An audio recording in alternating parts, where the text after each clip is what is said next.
Mga idol, ito na yung HDPE liner na install po natin mga idol. Oh, yan. And dahil sobrang init na init po mga idol, ito po yung isusupply natin doon sa ating mga talong. Yan mga idol, pwede nating mataliguan.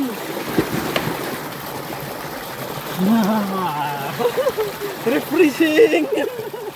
Ops mga idol, dumating na yung ating HDPE liner mga idol na in order. Ayan na po siya mga idol.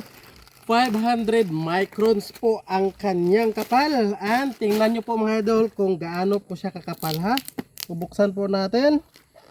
Oy, ito na yung lalagyan din natin ng tubig. Pang stock mga idol doon sa bundok mga idol. Yan, ito ang HDPE liner natin mga idol. Tingnan nyo po. 500 microns po yan siya mga idol. 500 microns. Ganyan sa katibay. Hindi yan basta-basta mapupunit mga idol. Pangmalakasan na po talaga ito siya mga idol. Dahil lalagyan po natin ito ng tubig doon sa bundok bilang tangke po ng ating tubig mga idol. So instead na magawa po tayo ulit ng concrete pond para lagyan nating tubig, ito na po ang ating gagamitin mga idol. And lagyan lang po natin ng elbow at saka PVC sa ilalim. And lagyan natin yung tubig para mag-supply dito banda na gulayan natin mga idol. Ayan. So kung ikaw po is naghahanap ng HDPE liner, yan, ito po. Piliin nyo po yung makapal, ang 500 microns po na kapal mga idol. Sobrang tibay po yan mga idol. At mga idol, ito na po ang ating HDPE liner mga idol. Nilagyan na po natin ng tubig para po another tangke na naman po dito sa bundok banda mga idol. Hindi makakit dito yung ating pinagawang na mini swimming pool.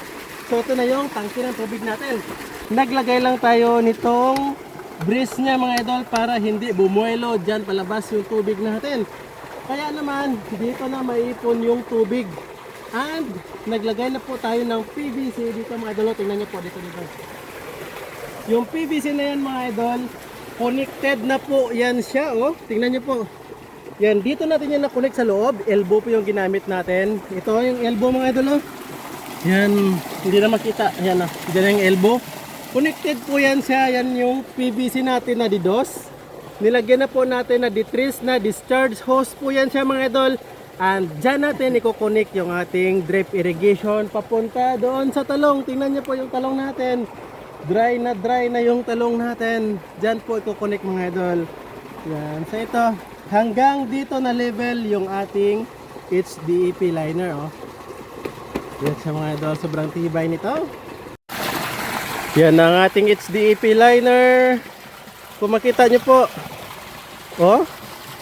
Yan. Sobrang tibay na mga idol. And dito nakastock yung tubig natin para supply ng tubig dito sa ating gulayan na yan mga talong mga idol. Hindi pa kasi dito makakarating yung buwelo ng tangke natin na ginawa doon sa ilalim dahil medyo pataas po dito. Kaya itong HDPE liner po ang ginawa natin. Sana po malaking tulong para sa ating tubig. Tama ba nang? Tama ba?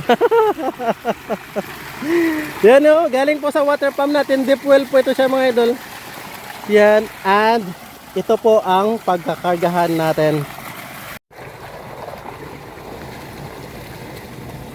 Dito po sa labas, kung makita nyo po mga idol, ito po yung structure ng ating pinaglagyan ng HDPE liner. Dinali po natin dito yan para hindi po bumalik kung nahangin, hindi po siya natumba doon yung ganito niya. At the same time, ito may tali dito sa ilalim.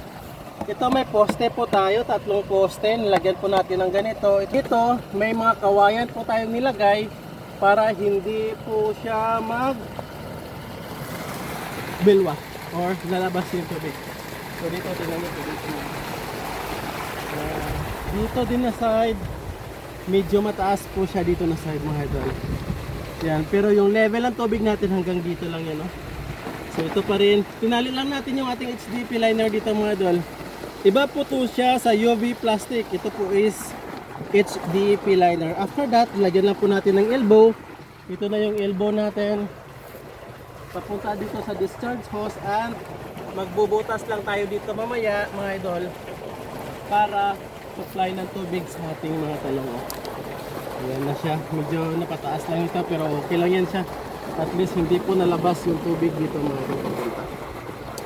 Yun lang po mga idol, happy farming!